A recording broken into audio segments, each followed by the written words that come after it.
سورہ بقرہ آیت نمبر 94۔ اعوذ باللہ من الشیطان الرجیم، بسم اللہ الرحمن الرحیم۔ قل ان كانت لكم الدار الآخرة عند الله خالصة من دون الناس فتمنوا الموت إن كنتم صادقين۔ لفظی ترجمہ ہے، قل فرما دیجئے، ان اگر کانت ہے لا واسطے کم تمہارے الدار گھر الآخرت آخرت کا عندہ نزدیک اللہ رب العزت کے خالصتاً خالص من سے دونی سوا الناسی لوگوں کے فاتو تمنو آرزو کرو تم الموتا موت کی ان اگر کنتم ہو تم صادقین سچے۔ بامحاورہ ترجمہ ہے، آپ فرما دیں اگر آخرت کا گھر اللہ کے نزدیک صرف تمہارے لیے ہی مخصوص ہے تو لوگوں کے لیے اور لوگوں کے لیے نہیں، تو تم بے دھڑک موت کی آرزو کرو اگر تم اپنے خیال میں سچے ہو۔ آیت کی تفسیر میں فرمایا گیا خالصتاً خالص تمہارے لیے۔ یہودیوں کا ایک باطل دعویٰ یہ بھی تھا کہ جنت میں صرف وہی جائیں گے، جیسا کہ سورہ بقرہ آیت نمبر 111 میں یہ دعویٰ موجود ہے۔ ان کا رد فرمایا جاتا ہے کہ اگر تمہارے گمان میں خیال میں جنت تمہارے لیے خاص ہے اور آخرت کی طرف سے تمہیں اطمینان ہے،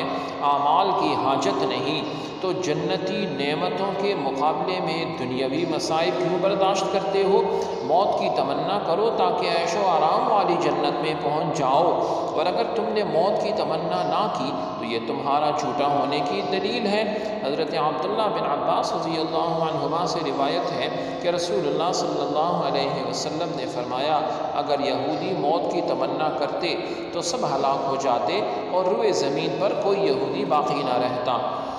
پھر فرمایا فتمنوا الموت، تو موت کی تمنا کرو، موت کی محبت اور اللہ تعالیٰ کی ملاقات کا شوق مقبول بندوں کا طریقہ ہوتا۔ حضرت عمر فاروق رضی اللہ عنہ ہر نماز کے بعد یہ دعا فرماتے تھے، اللہم ارزقنی شہادتا فی سبیلک واجعل موتی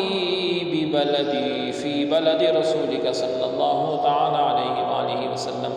کہ یا رب مجھے اپنی راہ میں شہادت اور اپنے رسول کے شہر میں مجھے وفات اور موت نصیب فرما۔ عام طور پر صحابہ کو دیکھیں، بالخصوص شہدائے بدر ہیں، اصحاب بیعت رضوان رضی اللہ عنہم راہ خدا میں اللہ رب العزت کی راہ میں موت سے محبت رکھتے تھے۔ حضرت خالد بن ولید رضی اللہ عنہ نے ایران والوں کو جو خط بھیجا اس میں تحریر تھا، ان معی قوما یحبون القتل فی سبیل اللہ کما یحب الفارس الحمر، یعنی میرے ساتھ ایسی قوم ہے جو اللہ تعالیٰ کی راہ میں شہید ہو جانے کو اتنا محبوب رکھتی ہے جتنا ایرانی لوگ شراب سے محبت رکھتے ہیں۔ ایک دوسری روایت میں ہے اس طرح کا خط حضرت سعد بن ابی وقاص رضی اللہ عنہ نے ایرانی لشکر کے سپہ سالار رستم بن فرخزاد کے پاس بھیجا تھا، اور اس میں تحریر تھا کہ ان معی قوم یحبون الموت کما یحب الفارس الحمر، یعنی میرے ساتھ ایسی قوم ہے جو موت کو اتنا محبوب رکھتی ہے جتنا عجمی شراب کو مرغوب اور محبوب رکھتے ہیں۔ اس میں لطیف اشارہ تھا کہ شراب کی ناقص مستی کو محبت دنیا کے دیوانے پسند کرتے ہیں، اور اللہ والے موت کو محبوب حقیقی کے وصال اور ملاقات کا ذریعہ سمجھ کر محبوب سمجھتے ہیں۔ خلاصہ کلام یہ کہ اہل ایمان آخرت کی رغبت رکھتے ہیں، اگر لمبی عمر کی تمنا بھی کریں تو وہ اس لیے ہوتی ہے کہ نیکیاں کرنے کے لیے کچھ اور عرصہ مل جائے، جس سے آخرت کے لیے ذخیرہ سعادت زیادہ کر سکیں، اور اگر گزشتہ زندگی میں گناہ ہوئے ہیں تو ان سے توبہ اور استغفار کر لیں۔ البتہ دنیاوی مصائب سے تنگ آ کر وہ کبھی موت کی تمنا نہیں کرتے۔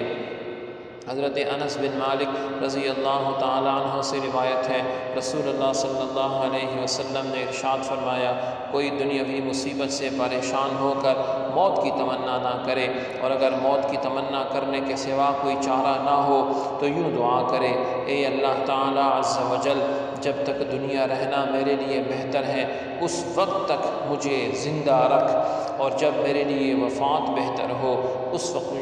مجھے وفات دے۔ در حقیقت دنیاوی پریشانیوں سے تنگ آ کر موت کی دعا کرنا صبر و رضا